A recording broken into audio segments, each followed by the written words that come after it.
SAFE, o SAFE, como yo leo, obligaciones que están o que van a estar en Europa o por Europa, ¿no?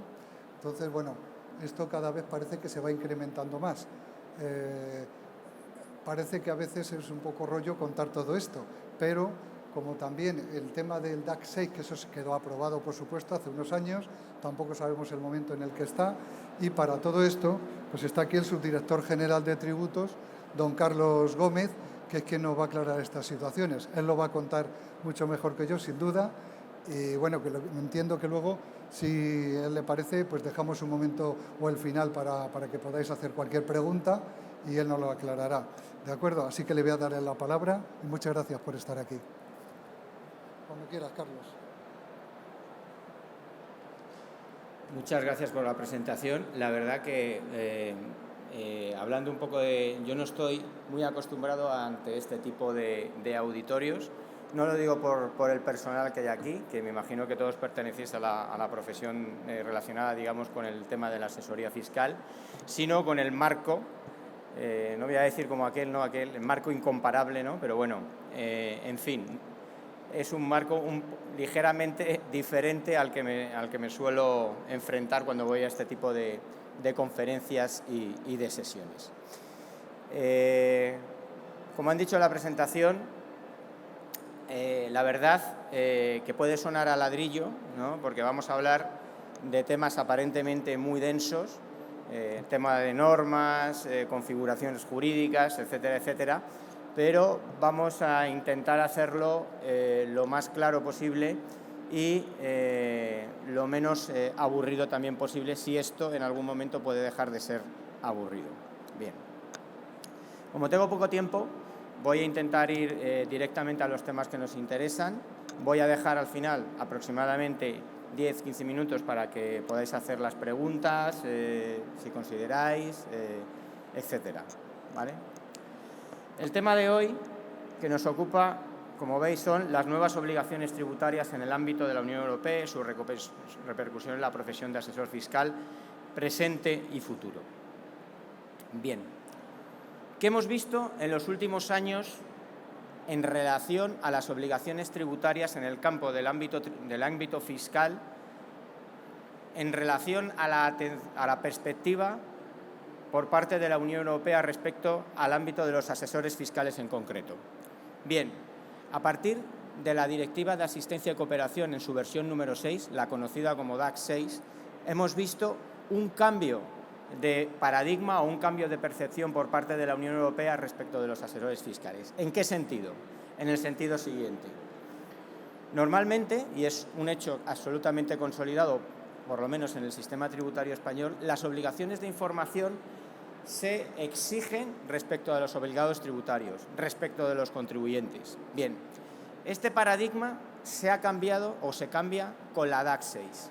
La DAX 6 se promulga en el año 2018 en un determinado contexto. Venimos de la crisis del año 2007, ya saben, aquella foto que se hicieron en su momento Angela Merkel y Nicolas Sarkozy, a partir del, ya digo, la crisis financiera del año 2007, del año 2008, en donde deciden a través y se protocolariza con un apretón de manos que se han acabado los paraísos fiscales, se ha acabado la evasión fiscal en Europa. Ello hace que haya una vuelta de tuerca que se concreta, por un lado, en el nuevo paradigma del derecho fiscal internacional, que se intenta concretar en BEPS, que ya saben que son todas estas acciones que están dentro de la OCDE, que lo que intentan es cambiar los criterios del derecho fiscal, del sistema fiscal internacional, que ya saben ustedes que su origen está al final de la Segunda Guerra Mundial, en los acuerdos de Bretton Woods. Todo este sistema de convenios internacionales lo que evidencia es que no está adaptado a la nueva economía, no está adaptado a una economía del siglo XXI, porque tiene en cuenta una estructura económica post-Segunda Guerra Mundial en el siglo XX que no tiene prácticamente absolutamente nada que ver a la actual estructura de las relaciones económicas. Esto hace que el sistema de convenios que había surgido en paralelo a los acuerdos de Bretton Woods con la Segunda Guerra Mundial, digamos, no voy a decir que salta por los aires, pero da lugar a muchos desajustes. Esto la OCDE lo tiene en cuenta y empieza a impulsar el denominado, digamos, la actividad denominada el proyecto BEPS. El proyecto BEPS, que tiene una serie de acciones que tienen, digamos, el objetivo de cambiar los criterios en los que se había basado la tributación internacional. Bien, pues una de las acciones es la denominada acción BEPS 12. Esta acción va dirigida por primera vez no a los contribuyentes a la hora que declaren sus obligaciones de información, sino en relación a los intermediarios fiscales. Y además, una nota adicional, y es que no se establece como un estándar mínimo en BEPS, es decir, los Estados miembros que están imbuidos dentro de estas medidas de BEPS pueden adoptar o no adoptar esta medida.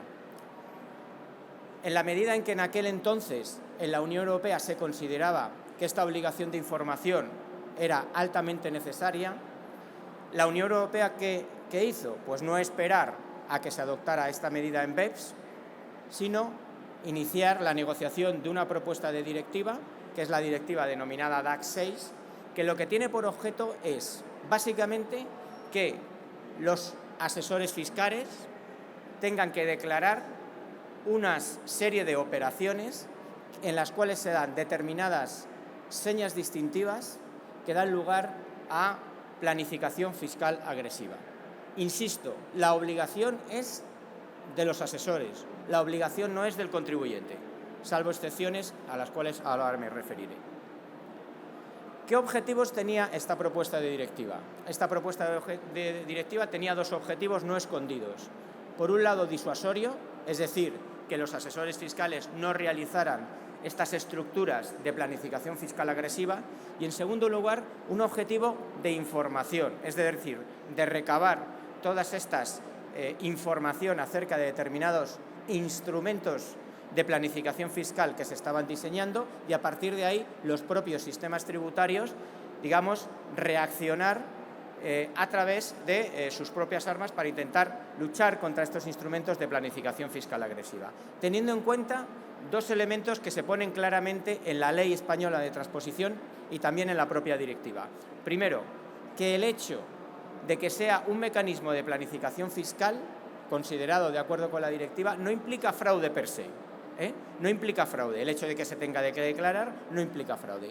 Y segundo, que la falta de reacción de la Administración tributaria cuando recabe información sobre estos mecanismos no implica que este mecanismo esté bendecido, sino que la Administración tributaria en un momento dado podrá comprobar estos instrumentos que han sido informados. Por tanto, la gran particularidad, como he dicho anteriormente, es que no va dirigido a los obligados tributarios, va dirigido a los asesores fiscales, que se van a denominar, el concepto jurídico que se va a utilizar en la directiva es el concepto de intermediario. Es un concepto que no es casual. ¿Por qué? Porque digamos que los intermediarios no se van a definir por lo que dicen que son, es decir, el obligado no va a estar en función de si él se tilda a sí mismo como asesor fiscal o como abogado fiscalista, o como gestor administrativo, o como titulado mercantil, o como intermediario financiero, sino que va a estar en función de lo que hace. Luego veremos qué es lo que implica la presentación de la obligación. Y además, un elemento fundamental, y es que, de acuerdo con el considerando 5 de la directiva va dirigida, y lo hace así por la mera voluntad del legislador comunitario, sobre los intermediarios financieros y los asesores fiscales, y esto es textual de la directiva, que parecen haber ayudado activamente a sus clientes a ocultar dinero en el exterior. Por tanto, seguimos avanzando. Esto está claramente dirigido a los asesores fiscales, ¿vale? Ahí tenéis la normativa de transposición. Esto se traspuso a través de la Ley 10/20 a través de la disposición adicional 23ª y 24ª de la Ley General Tributaria, en donde se establecen las características generales de esta obligación. También se establece, como no, un régimen sancionador respecto a esta obligación y la excepción de secreto profesional, a la cual me referiré con posterioridad, que tiene gran importancia en la medida en que a partir de esta excepción de secreto profesional vamos a ver cómo el Tribunal de Justicia de la Unión Europea va a estar, no solo ha estado, sino que va a estar, porque hay varios casos pendientes en el Tribunal de Justicia, a la hora de analizar el secreto profesional que evidentemente va a incidir en vuestra actividad de asesores. ¿Qué secreto profesional tengo? ¿Qué obligaciones tengo de informar a la Administración tributaria? ¿Hasta dónde tengo que llegar? ¿Hasta dónde no tengo que llegar? También tenía un desarrollo reglamentario, que es el artículo 45 y 49 bis del reglamento, y una orden ministerial de desarrollo del modelo. Ámbito objetivo. ¿Qué es lo que tengo que declarar? Pues tienes que declarar una cosa que se llama mecanismos transfronterizos sujetos a planificación fiscal agresiva. ¿Cómo se define esto? Primero, ¿qué es un mecanismo? Bueno, pues un mecanismo, esta es la terminología que utiliza la directiva y que también utiliza la ley, es, en términos amplios, un acuerdo, un negocio jurídico, una operación, un esquema, y además quedan excepcionados determinado tipo de mecanismos, porque aquí lo quiere el legislador. Así, la más importante excepción es aquellos mecanismos de planificación fiscal agresiva que han sido comunicados formalmente a la Comisión Europea y que la Comisión Europea ha emitido una decisión santificando ese negocio jurídico como correcto. Bueno, pues en esos casos no habrá, digamos, obligación de comunicar el mecanismo de planificación. El segundo ingrediente es que este mecanismo tiene que ser transfronterizo. Ya ponemos, es decir, tiene que tener un elemento internacional. Por tanto, si ese mecanismo se da entre dos clientes o dos contribuyentes españoles que tengan mi despacho, no tendré obligación de declarar. El legislador español podía haber establecido esa obligación también en esas operaciones, digamos, dentro de territorio nacional, pero no lo ha querido. Simplemente ha hecho una interpretación en sentido estricto de la directiva de la Unión Europea y solamente se va a referir a mecanismos de planificación fiscal internacionales. Por tanto, ese elemento internacional, ya lo veis ahí en la presentación, indica un elemento transfronterizo. Básicamente, por ejemplo, que afecte a un residente español y un residente en otro estado de la Unión Europea, o bien en un tercer estado ajeno a la Unión Europea. O bien que afecte a un establecimiento permanente de un residente español en otro estado. En esos casos tendrá la consideración de transfronterizo ese mecanismo de planificación fiscal y, en principio, concurriría el elemento objetivo para su declaración. Pero, además, se debe de dar el tercer elemento, y es el elemento, el ingrediente fundamental, el elemento esencial para tener que declarar ese mecanismo de planificación fiscal. Y es lo que se denomina seña distintiva. Las señas distintivas son elementos que considera que el legislador implican planificación fiscal agresiva, un elemento sospechoso, luego ya se verá si hay detrás planificación fiscal agresiva, evasión fiscal, elusión fiscal, etcétera, pero eso implica la obligación de declaración. Esas señas distintivas están en un anexo, que es el anexo cuarto de la Directiva de Asistencia y Cooperación, y que hacen que un acuerdo o negocio jurídico que a su vez es transfronterizo, si se da ese elemento, ese ingrediente presumiblemente de planificación fiscal, da lugar a que exista una obligación de declaración. ¿Cuáles son esas señas distintivas? Esas señas distintivas se dividen en dos grupos. Una seña distintiva de carácter general, que se denomina beneficio principal, y unas señas distintivas de carácter específico, que a su vez se dividen en cuatro grupos. Si ustedes van a la directiva y leen las diferentes señas distintivas, son señas distintivas, en algunos casos enormemente complejas de percibir, están bastante bien descritas por el legislador de la Unión Europea y, evidentemente, también hay un ámbito, hay un concepto amplio de apreciación. ¿Por qué?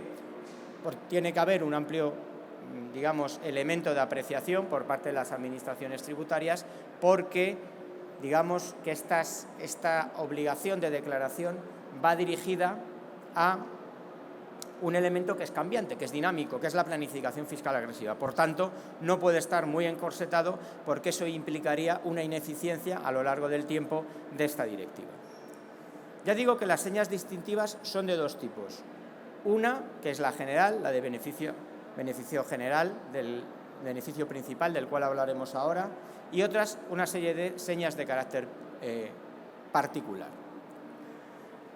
La gran, digamos, característica de la seña de beneficio principal es que debe de concurrir con alguna de las señas particulares para que, digamos, se dé esa seña distintiva que implica la obligación de declarar el mecanismo. De tal suerte que tiene que concurrir una seña específica, de las cuales hablaré ahora a continuación, con esta seña de beneficio principal. ¿Cómo se define este beneficio principal? El beneficio principal se define como que el mecanismo se haya efectuado con, como principal efecto o uno de los principales efectos, el conseguir un ahorro fiscal. Es decir, si yo realizo ese acuerdo, ese negocio jurídico con el objetivo fundamental de ahorrarme, digamos, de tener un ahorro fiscal, en principio concurriría esa seña distintiva. ¿Y cómo se entiende el ahorro fiscal? Se entiende en sentido amplio. Ahí lo tienen ustedes. Minoración de la deuda tributaria, minoración de la base, diferimiento de impuestos, acreditación de un crédito fiscal en términos de base, cuota, que voy a compensar en ejercicios futuros, o bien que no exista el hecho imponible. En estos casos se va a dar este criterio de beneficio principal. Por tanto, debemos estar atentos. Si es un mecanismo, si es transfronterizo y si se da este criterio de beneficio principal, en principio parece que estamos obligados a declararlo. Pero además, en el caso del beneficio principal, debe de concurrir con alguna de las señas de carácter particular.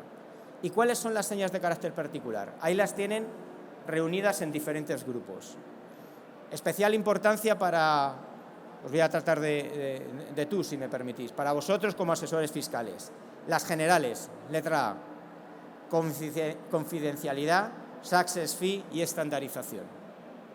Voy a explicarlas ahora mismo porque son, digamos, señas distintivas que tienen que ver con la pura actividad del asesor fiscal. Si yo realizo o preparo una estructura negocial para un cliente que quiere invertir en Sudamérica, si esa estructura va dirigida a un ahorro fiscal en España, y si esa estructura fiscal yo tengo un acuerdo de confidencialidad con el cliente, en virtud de la cual el cliente no puede comunicar esa estructura a ningún otro cliente, lo cual puede ser una cosa hasta cierto punto lógica, porque evidentemente vosotros vivís de vuestro trabajo y si tenéis una determinada estructura que habéis diseñado para realizar negocios en Latinoamérica, invirtiendo, digamos, pues no sé, en empresas de materias primas o lo que sea, pues evidentemente esta cláusula puede ser razonable. Bueno, pues si se dan estas dos circunstancias, estaríais obligados a la declaración. Segunda, digamos, nota, success fee. Si vosotros habéis diseñado una estrategia fiscal, un negocio jurídico, un contrato de inversión, por ejemplo, seguimos con el mismo ejemplo en Latinoamérica, en virtud de la cual vais a cobrar en función del ahorro fiscal que se consiga a través de ese instrumento, también estaríais en esa seña distintiva y estaríais obligados a declarar esa operación, ese negocio jurídico. Estandarización. Si habéis diseñado un determinado instrumento de inversión para invertir, otra vez el ejemplo, en Latinoamérica, y ese instrumento lo estáis utilizando para diversos clientes, porque ya lo tenéis estandarizado, ha funcionado y va a funcionar, y va dirigido al ahorro fiscal, estaríamos también hablando de un supuesto de seña distintiva y por lo tanto que tendréis que declarar. Entonces, como veis, es claro que la Unión Europea, a través de esta directiva, va buscando no solo información tributaria, sino que de alguna forma todos los asesores, a través de esta declaración, en cierta forma, retraten la actividad que están realizando, que están diseñando. Como digo, es importante saber qué hay que declarar, pero quizá más importante saber quién tiene que declararlo. ¿Y quién tiene que declararlo? Como se ha anticipado anteriormente, tiene que declararlo los intermediarios fiscales. Y ojo, insisto, los intermediarios fiscales no se definen en función de lo que dicen que son, como yo siempre digo, en función de lo que pone en la puerta de su despacho, asesor fiscal, contable, abogado, lo que sea. No, en función de lo que hacen. ¿Y qué es lo que tienen que hacer para ser considerados como intermediarios fiscales de acuerdo con esta directiva? Diseño, es decir, elaborar el mecanismo. Comercialización, si ellos no elaboran el mecanismo pero lo están vendiendo, también caerán dentro de la obligación. Organización, es decir, ¿me oís bien? ¿Se oye bien? Organización. Si ellos están organizando el mecanismo, si lo están ejecutando, si van al notario, si van con el contribuyente de la mano para, digamos, aplicar este mecanismo, viajan con él a Latinoamérica para contactar con abogados de allí o con asesores fiscales latinoamericanos, van a un notario o a un escribano, como se dice allí, latinoamericano, para hacer este mecanismo, estarán también teniendo la consideración de intermediarios. Pero es que además, junto a estos intermediarios de carácter principal, existen los intermediarios de carácter secundario. Si tú tangencialmente no estás llevando la operación, pero estás ayudando, estás asistiendo, te dicen, oye, constituye las sociedades patrimoniales para que mi cliente haga esto, también tendrías la consideración de intermediario secundario. ¿Vale? O sea, digamos que la definición de quiénes son los obligados se definen en función de lo que hacen. Y lo que hacen es esta serie de operaciones que les estoy indicando. Obviamente, existe una excepción a la hora de la declaración, y es el secreto profesional. El secreto profesional se establece en la directiva como una de las excepciones a la hora de declarar, de tal suerte que aquellos intermediarios que estén en ejercicio de su secreto profesional estarán excepcionados a la hora de la declaración. Se planteó dentro de la directiva y en algunos países de la Unión Europea que a estos efectos, ¿quién tenía el derecho al secreto profesional? El legislador español consideró que todo aquel que tuviera la consideración de intermediario tenía derecho a secreto profesional. En otros países europeos no ha sido así. Por ejemplo, en Francia solamente los abogados van a tener secreto profesional a estos efectos. En Bélgica también, solamente los abogados van a tener secreto profesional. El legislador español, sin embargo, consideró que todos los intermediarios fiscales que tuvieran la consideración de tales de acuerdo con esta normativa, es decir, vamos a hablar de los asesores fiscales en general, van a tener derecho a este secreto profesional. ¿Y en qué va a consistir este secreto profesional? Pues en principio va a incluir aquel asesoramiento de carácter neutral, siguiendo el informe que hizo el Consejo General del Poder Judicial en la tramitación de la Ley de Transposición y también el informe del Consejo de Estado. Ambos informes determinan que el asesor solamente estará cubierto cuando realice un asesoramiento de carácter neutral, no cuando realice un asesoramiento de carácter participativo. Bien, y os podéis preguntar, ¿y qué es eso del asesoramiento de carácter neutral y el asesoramiento de carácter participativo?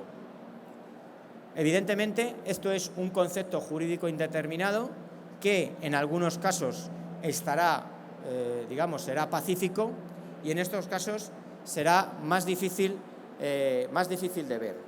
Pero, con carácter general, creo que ha salido.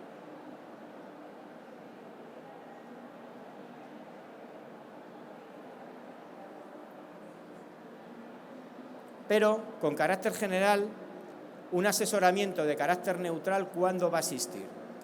Pues cuando alguien aparece por nuestro despacho y nos enseña una determinada operación y nos dice, mira, he ido a un abogado, he ido a un asesor, he ido a un intermediario financiero y me ha dicho que la mejor opción para invertir de una determinada forma en un determinado sector productivo, por ejemplo en Latinoamérica, sigamos con el ejemplo, es esta estructura societaria. Tengo que invertir constituyendo una sociedad de este tipo en tal sitio, constituyendo otra holding en no sé dónde, una sociedad productiva no sé dónde y tal. Oye, ¿qué eventualidad fiscal tiene esto? ¿Qué posibles consecuencias fiscales tiene esto? ¿Estoy actuando bien? Etcétera.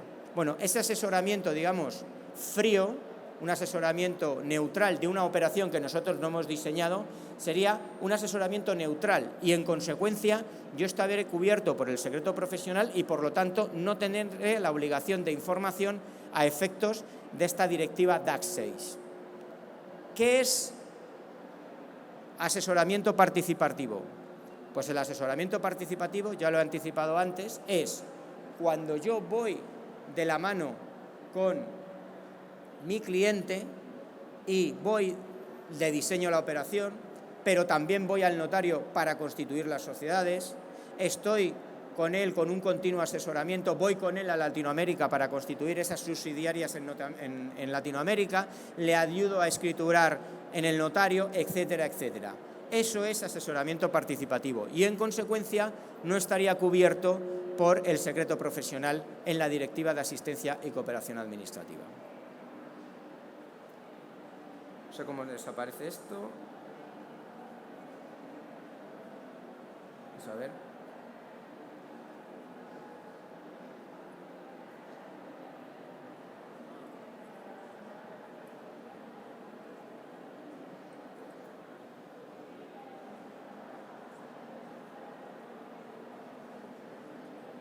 ¿Puedes?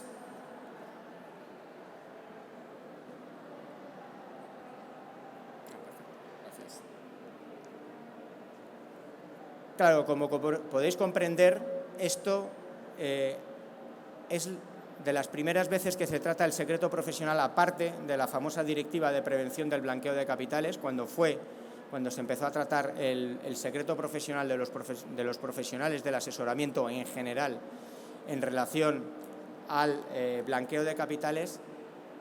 Esto ha dado a un aluvión de cuestiones prejudiciales que se han planteado ante el Tribunal de Justicia de la Unión Europea, en donde se ha tratado la cuestión del secreto profesional. Caso C-694-20. Es un caso muy importante porque trata en qué medida el secreto profesional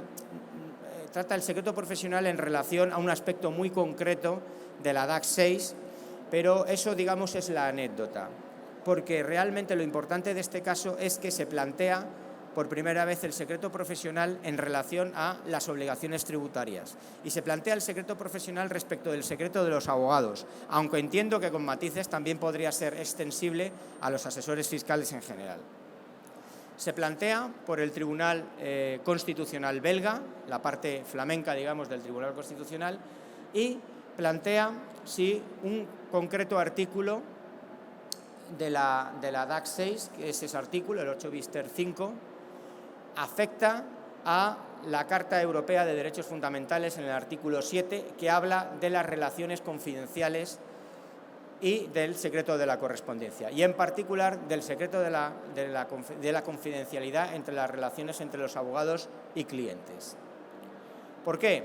Porque ese artículo de la Directiva de Asistencia y Cooperación establecía que cuando tú ejerces el secreto profesional respecto de la DAC 6, tienes la obligación de decir al resto de los intermediarios, resto de los asesores que pueden estar colaborando en la operación, que tú vas a ejercer el secreto profesional y que no vas a reportar ese mecanismo como posible de planificación fiscal agresiva.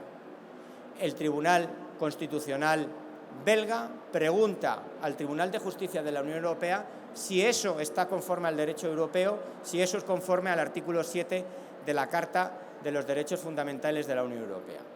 Y el Tribunal de Justicia de la Unión Europea, ¿qué determina? Pues que el Tribunal de Justicia de la Unión Europea determina que esa obligación, en tanto en cuando tú estás comunicando a otros intermediarios, a otros asesores fiscales que no tienen el por qué conocer de las relaciones que tú tengas con un cliente, tú estás comunicando que estás asesorando implícitamente, que estás asesorando a ese cliente porque estás evaluando que el negocio puede ser reportable a través de la DAX 6, que tú estás comunicando que en cierta forma estás evaluando que eso puede ser objeto de comunicación entre la DAX 6, estás dando datos de tu relación de confidencialidad con un cliente. Y eso iría en contra de la Carta Europea de Derechos Fundamentales, del artículo 7, hasta tal punto que se anula ese, digamos, artículo 8 bis ter 5 de la Directiva de Asistencia y Cooperación y ha sido, digamos, modificado por otra directiva, que es la directiva DAC 8, que establece las obligaciones, que ha entrado recientemente en vigor, que establece las obligaciones de información a nivel europeo de las monedas virtuales. Se ha tenido que cambiar ese artículo. Y ya digo que es anecdótico respecto de la DAX 6, porque bueno, tiene trascendencia, pero es anecdótico, pero ¿qué es lo importante que dice esa resolución? Esa resolución dice que el secreto profesional depende de cada Estado, es decir, no se mete dentro del contenido de cada Estado, como regula el secreto profesional en relación a las obligaciones tributarias, sino que depende de la normativa de cada Estado, siempre y cuando cumpla un mínimo. Con lo cual, en cierta forma, legitima al legislador español para que ese secreto profesional, que en principio solamente está reconocido, o algunos estados lo reconocen para los abogados, se declare también para todos los intermediarios en el asesoramiento fiscal.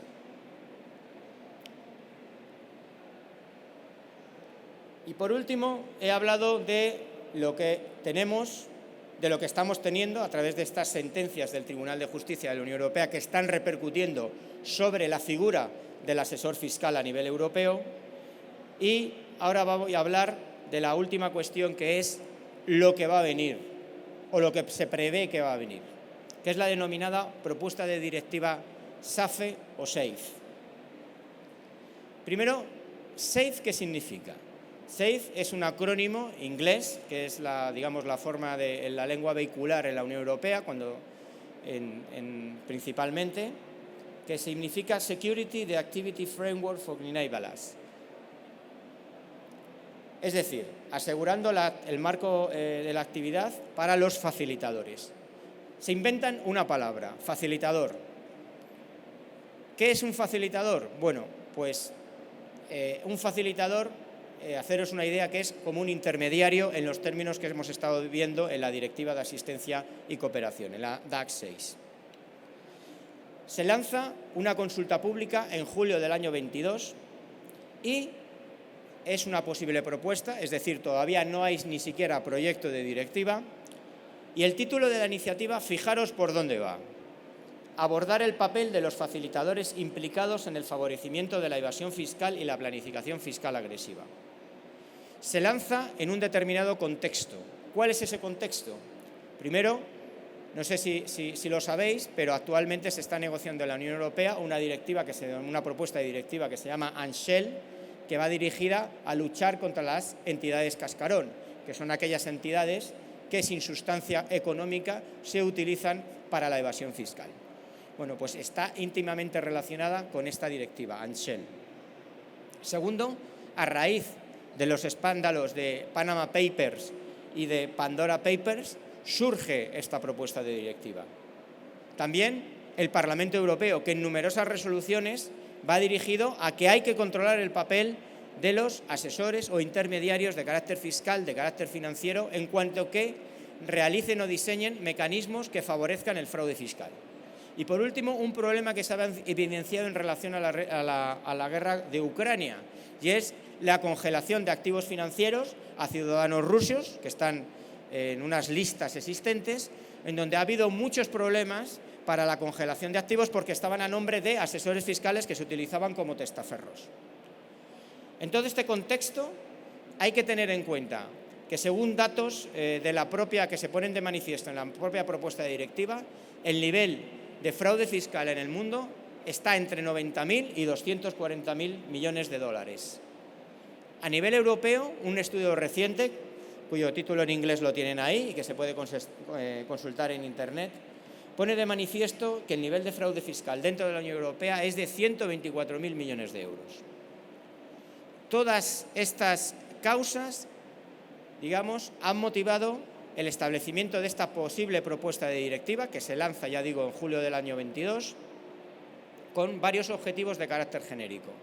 En primer lugar, luchar contra la evasión fiscal, entendiendo que la evasión fiscal es cuando se infringe la norma, pero también luchar contra la planificación fiscal agresiva, que es, digamos, hay unos criterios claros de definición de lo que es planificación fiscal agresiva, pero es aquella actividad que realizan los facilitadores fiscales, es decir, los asesores, para erosionar la base imponible sin que sean, digamos, una infracción directa de las normas tributarias. Y la Unión Europea considera que hay que operar a nivel europeo, no a nivel nacional. ¿Por qué? Pues porque, en definitiva, a través del fraude fiscal se está favoreciendo distorsiones en el mercado, porque lo que no paga una empresa al final va a repercutir en su cuenta de resultados, como digamos, como un mayor beneficio, o va a poder vender más baratos los productos, lo cual se produce una distorsión del mercado. Esto está relacionado íntimamente con la base jurídica de la propuesta, que es el artículo 115 del Tratado de Funcionamiento de la Unión Europea, que es fomentar el mercado interior, y el artículo 50, que es favorecer la libertad de empresa. Por tanto, esos son los objetivos de carácter genérico. ¿Pero qué objetivos de carácter particular tienen? Pues abordar el papel, y una vez más se pone como objetivo el control de los asesores fiscales, controlar el papel de los facilitadores, dicen en terminología de la propuesta, el papel de los asesores fiscales. Además se dice que va a interactuar con Shell, también va a interactuar con la DAC 6, lo cual generará probablemente una modificación de esta directiva de asistencia y cooperación, y también con la denominada directiva TAT, que es esa directiva, la directiva antifraude de la Unión Europea, que estableció una serie de cosas a nivel comunitario, una serie de armonizaciones a efectos del impuesto sobre sociedades. Importante, ¿qué posibles regulaciones que van a incidir en la actividad de los asesores fiscales anuncia esta propuesta de directiva?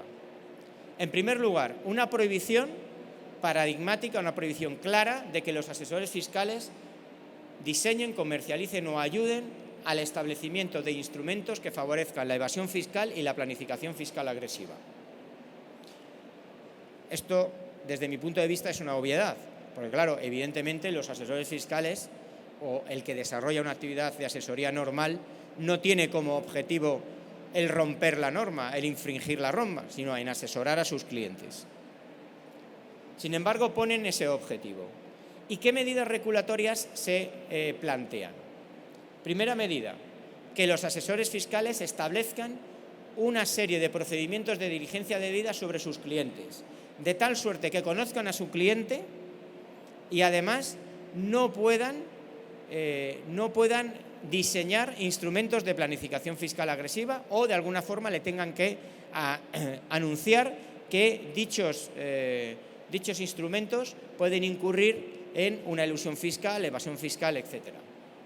La segunda opción, aplicar esos procedimientos de diligencia debida, pero además, muy importante, el establecimiento de un registro a nivel europeo por el cual los asesores fiscales, si quieren prestar una actividad de asesoramiento transfronterizo, tienen que registrarse.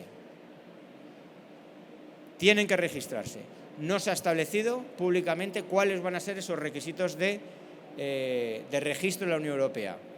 Lo que sí es cierto es que tenéis que tener en cuenta que esta normativa se establece con una perspectiva de control tributario, no de regulación de la profesión, porque si estuviéramos hablando de otra cosa, de regulación de la profesión, evidentemente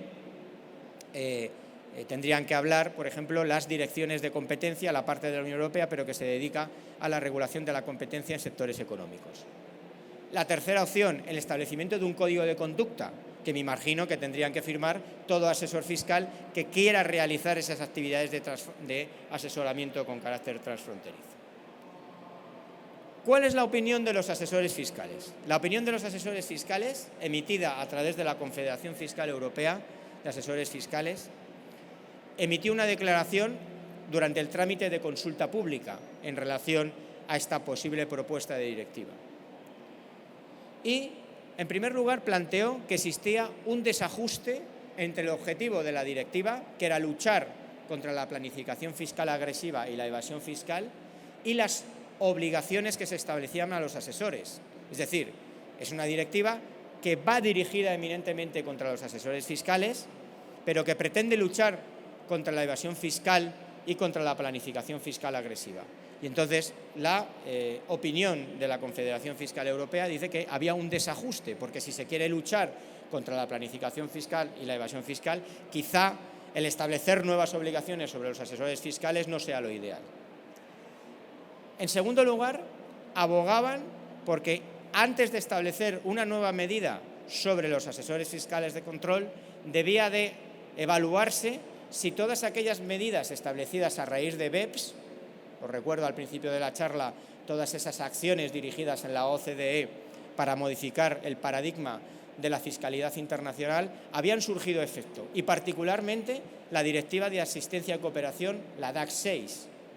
Tendría que evaluarse cómo los asesores han reportado los instrumentos, si ha tenido eficacia, cómo ha sido el control de las administraciones tributarias, y una vez que tengamos los datos de esa evaluación, pues acometer una nueva medida legislativa sobre los asesores fiscales en su caso.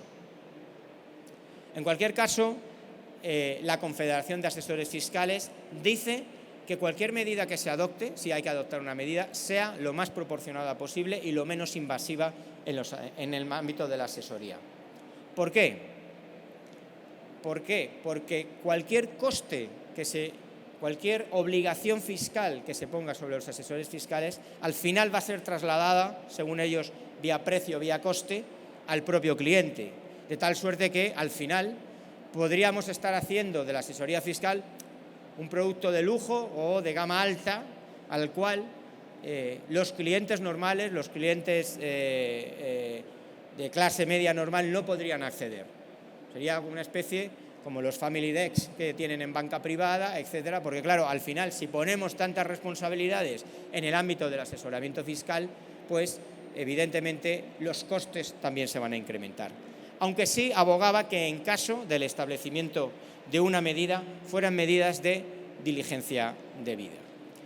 Y hasta aquí ha llegado mi exposición. No sé si tenéis alguna pregunta o alguna cuestión.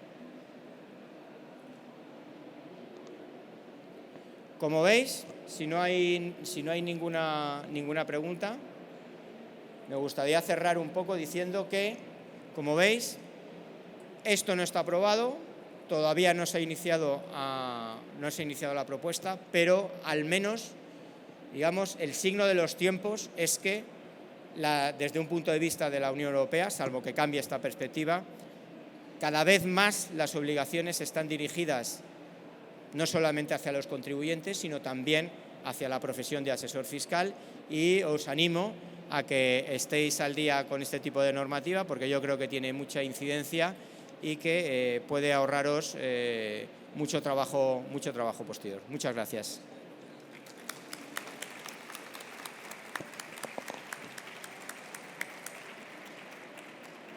¿Preguntas no ha habido? Vamos a ver, yo creo que de esto tenerlo claro no lo tenemos nadie, ¿vale? No sé, salvo él. Entonces, no sé, es raro que no haya ninguna pregunta, pero bueno, yo, si me permites, sí te quisiera decir, puesto que después de la DAC 6 además estuve yo en esta comisión creando la directiva de AENOC, la 19602, medida de compliance tributario, que se supone que cualquier empresa que tenga esa planificación estaría cubierto al menos para este tipo de cuestiones. No sé si eso también, el día que exista la nueva norma, esa posible norma, nos valdría o no nos valdría. Y luego, si yo soy un asesor fiscal al que le llega una operación que a lo mejor ha empezado en Holanda, de Holanda ha pasado, no sé qué decir, a Irlanda, de Irlanda a Francia y de Francia a España, ¿verdad? A mí me llega un trozo, no sé si el principal, imaginemos que es el holandés, pues era el primero. El holandés se va a va a informar de supuestamente la operación que ha planificado. a mí me va a pasar una información. ¿Yo tendría que informar también de todo en España? Bueno, la Directiva de Asistencia y Cooperación, la DAC 6, bueno, da para estar aquí pues 3 horas. Evidentemente me he saltado muchísimas cosas y os he esbozado un poco las líneas generales, ¿no? Pero lo que dice es, esa cuestión está cerrada en la propia directiva porque dice que si hay un asesor en otro país que declare esa informativa, tú no tienes la obligación, estás exento. ¿Cómo sé yo que ha declarado el otro? Porque te lo comunica. Porque tú tienes que pedirle un justificante. En el caso español, si por ejemplo hay varios asesores fiscales españoles en una operación internacional y hay uno de ellos que lo ha comunicado, él te tiene que comunicar que lo ha declarado y eso se hace a través de un modelo que existe en la web de la agencia tributaria, un modelo normalizado. Si en este caso el declarante es un asesor holandés, simplemente no hay un modelo específico, sino simplemente con tener una acreditación documental de que él lo ha declarado, un correo electrónico, por ejemplo, que dice, oye, tú le preguntas, oye, ¿vas a declarar esto? Sí, yo lo he declarado con la DAC 6. Pues tú ya con esa acreditación, si hay una inspección o una comprobación, tú estarías plenamente justificado para eso. Una pregunta, por favor.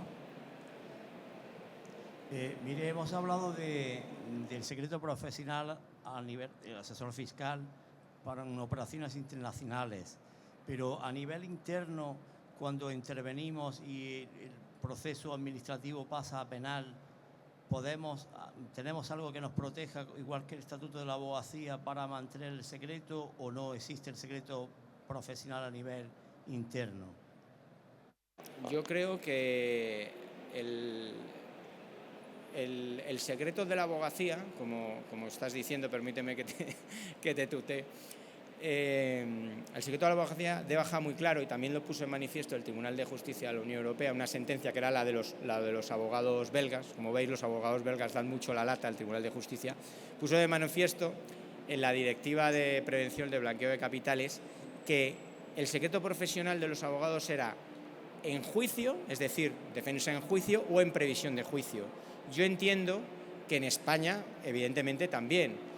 Si tú eres un asesor y estás colaborando a nivel pericial, por ejemplo, con un abogado que está llevando la defensa en juicio, evidentemente yo creo que también estás cubierto por el secreto profesional. Porque es que si no, al final, digamos, la administración tributaria o otra administración o un juez te pide una documentación y dices, hombre, al abogado no, pero digamos, el perito financiero o el perito económico sí. Y bueno, y si entramos ya en los problemas, que ya sabéis que ahora la gente joven en general suele tener dobles titulaciones, si tengo el gorro de abogado, no. Y si me quito el gorro de abogado y me pongo la gorra de economista, sí. Yo por eso siempre he creído que el secreto profesional tiene que tener una cobertura general en determinado tipo de prestación de servicios profesionales.